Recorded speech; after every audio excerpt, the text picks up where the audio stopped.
Hola, hispanotubers.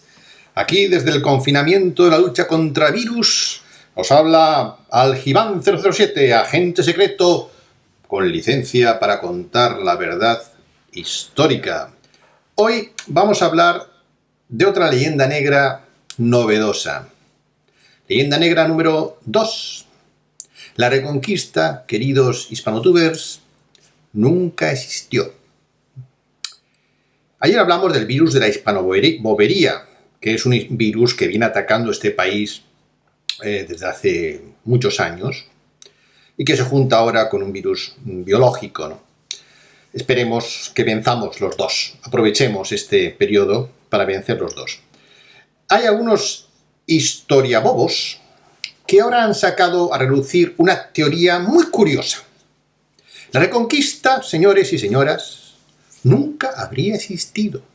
Solo en España, ¿eh? En Europa sí. Europa, la guerra de Poitiers, desde Beda el Venerable, es considerada una guerra de construcción nacional europea, de construcción cultural del continente. Poitiers, Carlos Martel frente al invasor árabe, ahí sí.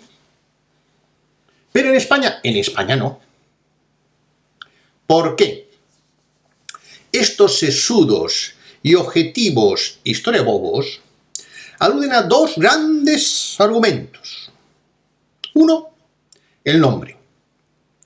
Resulta, queridos amigos, que es que la Reconquista, como nombre, no aparece sino después, que en tiempos de la lucha en territorio español,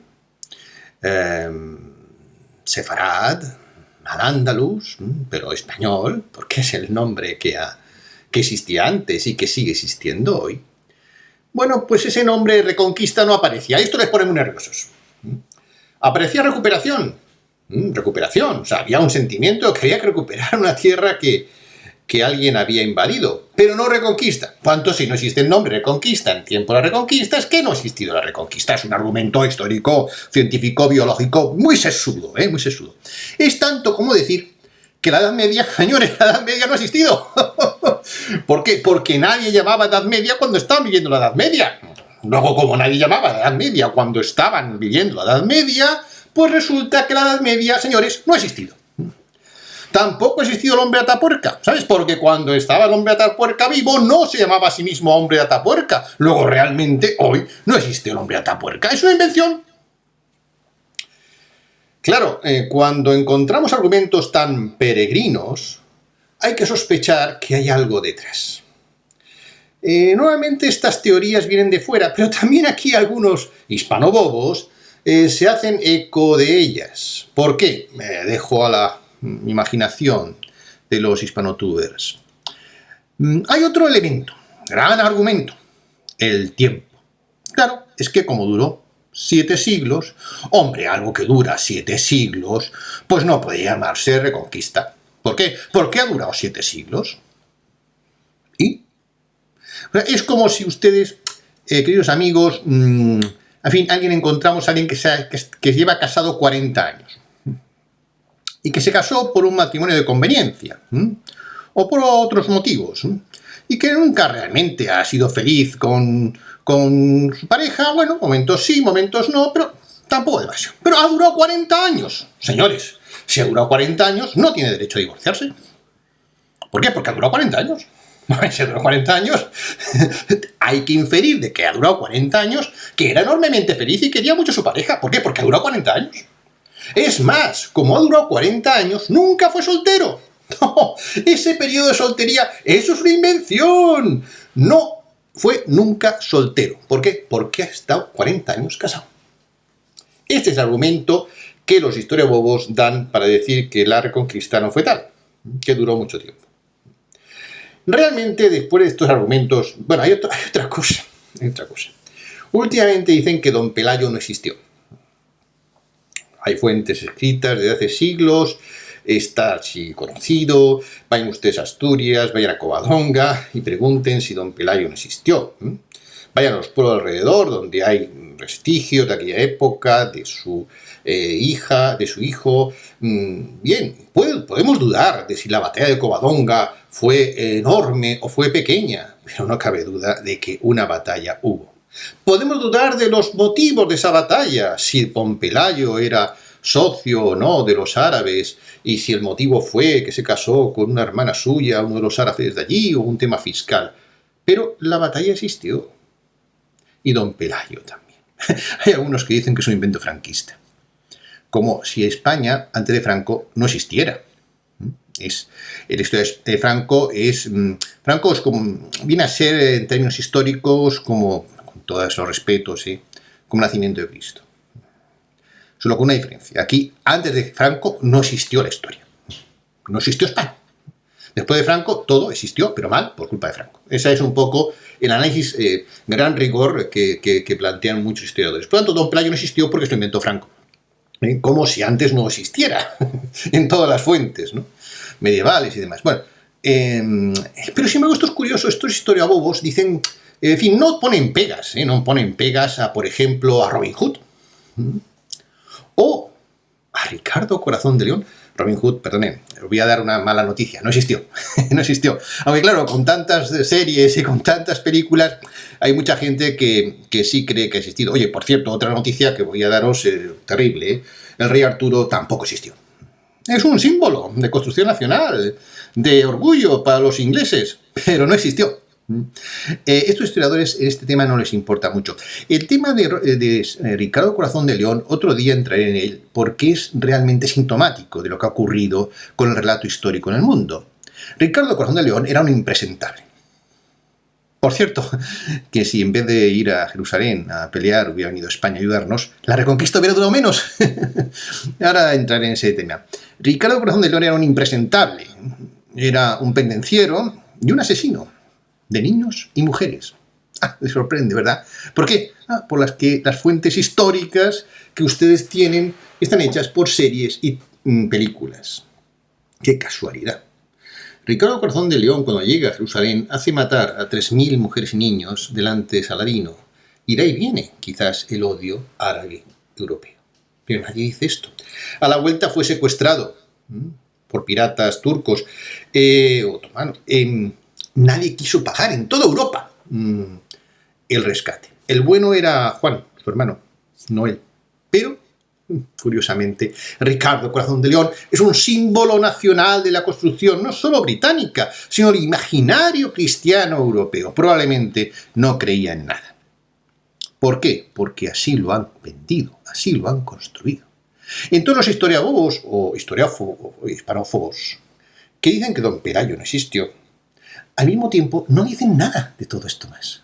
No dicen nada, Ricardo Corazón era un impresentable, que nos han engañado, que Robin Hood es una invención, que Rey Arturo es una invención. Por cierto, Guillermo Tell tampoco existió. Es un símbolo nacional de la nación suiza. Es un personaje puramente literario. Pero, pregúntale a un suizo, ¿qué piensa de por qué Guillermo Tell ha figurado en tantas películas, en tantas historias, la historia de la manzanita? Todo es una invención. Pero para nosotros, incluso no suizos, Guillermo Tell es un personaje histórico.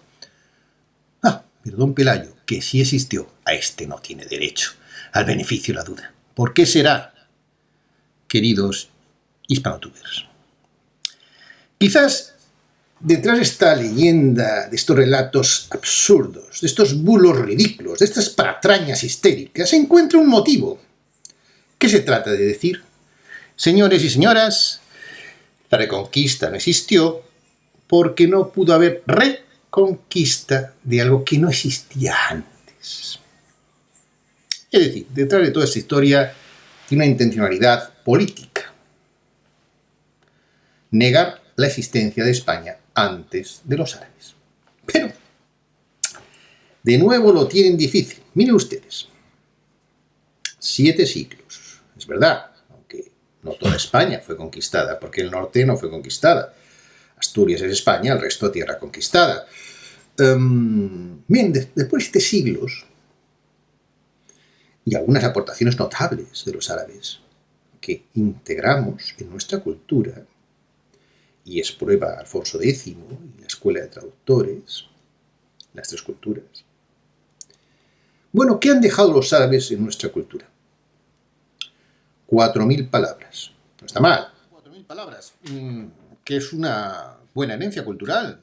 Alcoba, alfombra, alcornoque. Esta es una palabra que vendría muy bien a los hispanófobos. Alcornoque. 4.000 palabras. En términos de herencia genética, estudios de genética de poblaciones dicen que solo un 9% de nuestra herencia actual es de sangre morisca. Para darles un criterio comparado, el 20% de nuestra herencia genética actual es de origen semita. ¿Sí? De esos que expulsamos, teóricamente. Otro día hablamos de la expulsión de los judíos. Los expulsamos, pero el 20% de nuestra sangre actual tiene herencia semita, es decir, sefardita. Mientras 9% morisca. ¿Me lo explican? Otro de las razones para las que justifican la reconquista es defender que la cultura árabe era mucho mejor que la cultura española. Y bien, es verdad que hubo unas aportaciones científicas importantes. El ajedrez, por ejemplo, viene del mundo árabe. Y nosotros todo eso lo integramos en Europa, gracias a nosotros. Pero, señores, los árabes no eran ángeles. No eran una ONG cultural. De hecho, cuando consiguen conquistar España por primera vez, no era la primera vez que lo intentaban. Lo habían intentado varias veces y habían sido rechazados siempre por las tropas hispano-visigodas. Si en ese momento ganaron, fue debido, como siempre, a la traición de algunos españoles contra otros españoles. Los hijos de Bitiza traicionaron al rey don Rodrigo y el obispo don Opas. Por cierto, que don Rodrigo se encontraba en ese momento, que aprovecharon los árabes para subir y conquistar la península, sofocando una revuelta de los vascones, que eran simplemente personas que hablaban el vasco, pero que se habían revuelto contra el propio rey visigodo. Es decir, la división entre españoles fue aprovechada por nuestros enemigos para vencernos. Otra lección que no hemos aprendido. Pero Almanzor no era el presidente de una ONG. Almanzor fue un guerrero terrible. Aquí se quemaron bibliotecas. Se exilió a Averroes. No eran almas de la caridad, por favor. Al-Ándalus no fue más que una época corta, ningún paraíso cultural, quizás con el califato, unos años, pocos.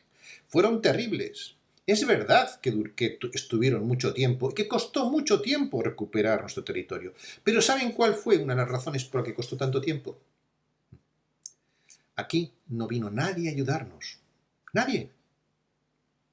Es decir, había cruzadas, sí, para ir a Jerusalén, que no digo que no fuera importante, pero mientras un territorio europeo muy relevante estaba siendo ocupado por tropas árabes, los esfuerzos militares europeos iban a recuperar Tierra Santa y no a recuperar España. Nos dejaron solos. Vieron unos pocos templarios, algunas tropas francesas, pero pedían rapiña, derecho de rapiña a cambio de ayudarnos. Es decir, cuando recuperaran una ciudad, tener derecho a hacer rapiña. Les echamos. Principios. Esas cosas que hoy nos faltan. Duró tanto porque nos dejaron solos. Porque las cruzadas no se hicieron aquí, sino en Jerusalén. Si hubiéramos recuperado España antes, quizás, pero Jerusalén hubiera caído después, todos unidos. Porque posteriormente, curiosamente, España sí fue al rescate de Europa en Lepanto. ¿Y qué nos importaba a nosotros Lepanto? Si estaba lejos. Si nos atacaban a nosotros. Si atacaban entonces a la zona de Grecia, a la zona de cerca de Turquía. ¿Por qué fuimos nosotros a defender a toda Europa? Y cuando estuvimos ocupados, nadie vino a defendernos. Esa es la gran pregunta que los historiabobos no se hacen. ¿Por qué, queridos amigos? ¿Por qué? En fin, y para terminar, ¿Qué hubiera ocurrido si esta conquista árabe se hubiera producido en Francia? Pudo haber tenido lugar. Es verdad que Poitiers es una fecha mágica.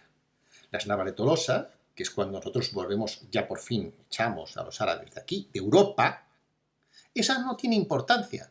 Cuidado, si en Navas de Tolosa perdemos, entonces los árabes hubieran conquistado toda Europa, porque su finalidad siempre fue conquistar toda Europa. Lo hicieron por la península y lo hicieron después por la frontera con Turquía. Siempre ha sido conquistar toda Europa. Y en uno y en otro caso, la única potencia que defendió Europa fue España. Ah, pero España no existió, señores. España no existió. En fin, pensemos estos días de reclusión en todas estas cosas, porque la historia, queridos amigos, queridos hispanotubers, tiene mucha influencia en nuestra propia autoestima colectiva y personal. No es lo mismo sentirse parte de una marca de éxito que parte de una marca llena de oscuros leyendas, de genocidios, etcétera, etcétera. Todo esto tiene una finalidad política. Porque como dije ayer, hay tres tipos de países. Los que aspiran a contar su historia, los que aspiran a contar su historia y la de los demás, y los que dejan que otros cuenten su historia. Estos solo hay uno, España. Aljibán 007, agente cultural, con licencia para contar la verdad histórica. Buenas tardes.